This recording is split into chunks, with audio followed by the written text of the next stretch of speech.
تو جس زمین کا انتخاب پیارے مصطفیٰ نے کیا ہو، جن قائدین کا انتخاب پیارے مصطفیٰ کریم علیہ السلام نے کیا ہو، آپ کیسے بول سکتے ہیں کہ یہ سرزمین مٹ جائے گی یا ختم ہو جائے گی؟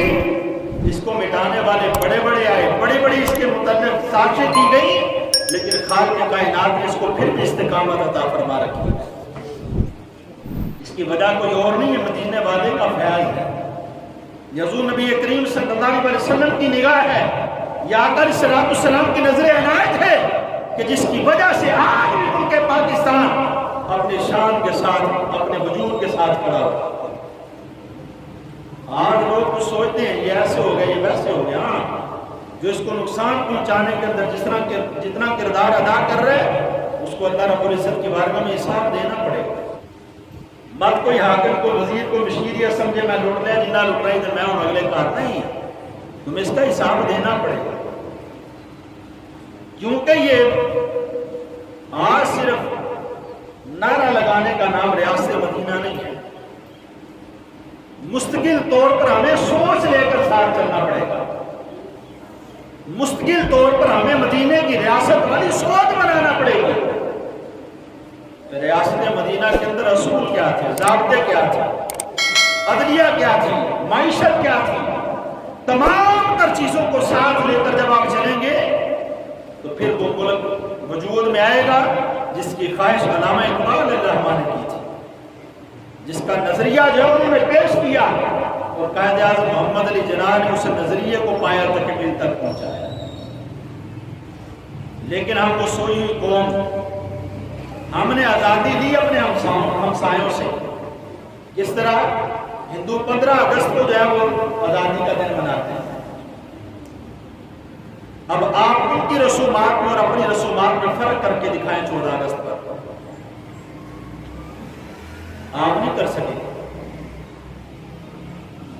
یہ جتنے نوجوان ون ویلنگ کرتے ہوئے نظر آتے ہیں آپ کو، ان سے پوچھ کر دیکھو کہ یہ جانتے ہیں کہ ملک پاکستان کو حاصل کرنے کے لیے ان کے بزرگوں نے قربانیاں کیا دی تھی؟ کیا یہ نوجوان جانتے ہیں اس چیز کو کہ ان کے بڑوں نے ملک پاکستان حاصل کرنے کے لیے اپنی بیٹیاں تک قربان کی ہیں؟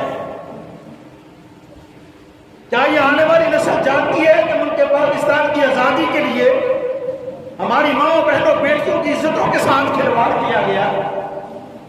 اسی کہنے ساڑیاں ماں بہن ادھکار ہو جڑیاں ٹور گیا سے ٹور گیا، ان کے ساتھ ہمارا تعلق کیا ہو سکتا ہے؟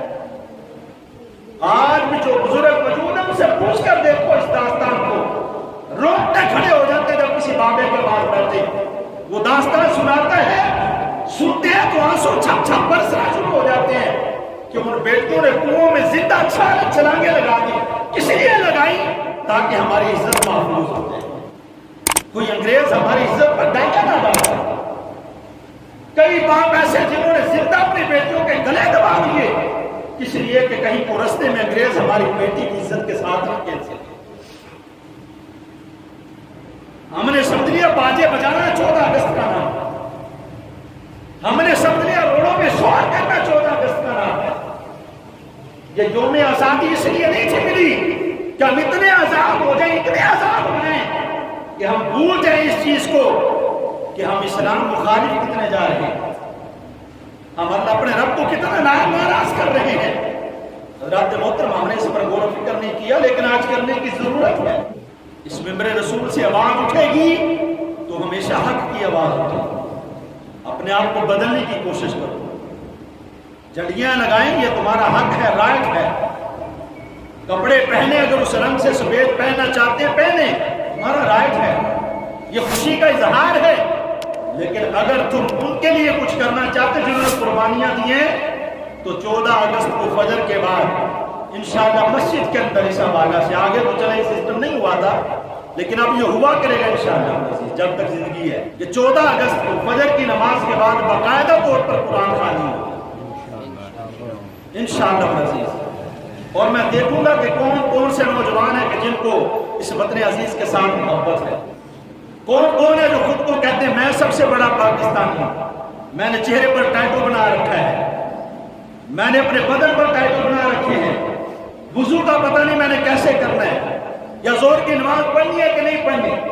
موٹر سائیکل سے سلنسر نکال دیے گئے، پورے محلے کے اندر، گاؤں کے اندر، شہر کے اندر شور مچانا شروع کر دیا، اور پھر باجے لے کر یہ عجیب قسم کا شور سنابا چل رہا ہے چند سال سے۔ باجے بجا بجا کر ہمارے بچے بتاتے ہیں آج آزادی کا دن ہے۔ ان بچوں کو بتاؤ جتنا زور تم باجے بجانے پر لگاتے ہو نا، اس سے کم زور تلاوت قرآن پر کرنے پر لگاؤ۔ ان بچوں کو کس نے بتلانا ہے؟ جو کسی پیسے دے گا دکان تے بھیج دو، کسی مجرم نہیں کی سمجھ دے ہو؟ جنہاں دے بچے باجے خریدتے ہیں پیسے لے کے جاتے ہیں، مجرم نہیں؟ ان کو جو تم پیسہ دے رہے ہو تم بھی گناہگار۔ اپنے عمل پر غور و فکر کرنا میرا بھائی۔ اصلاح کی بات عرض کر رہا ہوں، اور اس اصلاح کی بات کو قبول کرتے ہوئے آپ بابا نے کوشش فرمانی ہے کہ محلے کے اندر کوئی باجا نہ بجے، کوئی شور شرابہ نہ ہو۔ 14 اگست منانا چاہتے ہیں تو خوشی کا اظہار کریں، آئیں 14 اگست کی فجر کے بعد نماز فجر پڑھیں، اور اس کے بعد مسجد کے اندر یہاں پر جمع ہو کر پورے گاؤں میں دعوتیں دیں، سب لوگوں کو دعوت دیں گے۔ جہاں تک ممکن ہو سکا آنے والے احباب کی تواضع بھی کروں گا انشاءاللہ۔ اس میں کسی نے حصہ شامل کرنا ہوا کرے، نہ کرنا ہوا انشاءاللہ بندہ نہ چیز حاضر۔ جتنی تواضع ممکن ہو سکی، جو مجھ سے ہو سکا، احباب آنے والوں کی خدمت بھی کروں گا۔ پورے گاؤں میں یہ آواز دے دیں کہ آپ نے نماز فجر کے بعد یہاں پر آ کر تلاوت قرآن کرنی ہے۔ تلاوت قرآن کرنے کے بعد ہم انشاءاللہ اپنے شہداء اسلام کے لیے، شہداء پاکستان کے لیے دعا کریں گے، ملک پاکستان کے لیے دعا کریں گے، تاکہ یہ آئے دن آنے والی مصیبتیں، یہ پریشانیاں ختم ہو جائیں، اور خالق کائنات ہمارے وطن عزیز کو ایک لیڈر عطا فرما دے۔ اللہ تعالیٰ نیک قیادت عطا کر دے، اللہ رب العزت نیک حکمران عطا کر دے، تاکہ یہ وطن عزیز ہمیں پھر سے دوبارہ ہنستا مسکراتا ہوا نظر آئے، اس کے اندر بہار نظر آئے۔ تو دعا ہے اللہ رب العزت کی بارگاہ میں کہ خالق کائنات ہمیں عمل خیر کی توفیق عطا فرمائے۔ وآخر دعوانا الحمدللہ رب العالمین۔